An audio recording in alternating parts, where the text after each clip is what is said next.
अस्सलामुअलैकुम दोस्तों। Tri nation series 2025 का पहला मुकाबला पाकिस्तान और अफगानिस्तान के दरमियान शेड्यूल था, मगर इसके टाइम टेबल में तब्दीली कर दी गई है।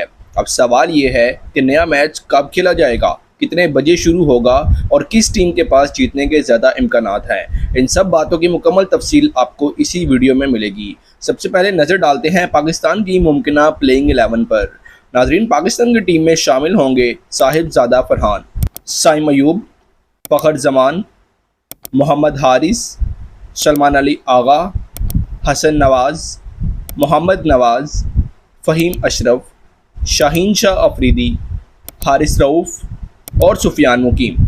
ये खिलाड़ी मैदान में पाकिस्तान की नुमाइंदगी करते हुए दिखेंगे।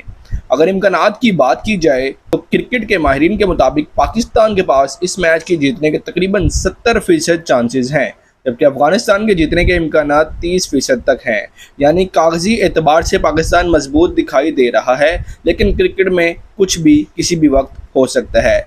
जहां तक मैच के आगाज़ का ताल्लुक है तो पाकिस्तान और अफगानिस्तान के दरमियान ये टाकरा पाकिस्तानी वक्त के मुताबिक रात 8 बजे शुरू होगा। और अगर आप ये मैच बराह रास्त देखना चाहते हैं तो चैनल को सब्सक्राइब ज़रूर कर लीजिएगा। मिलते हैं अगली वीडियो में, तब तक के लिए अल्लाह हाफिज़।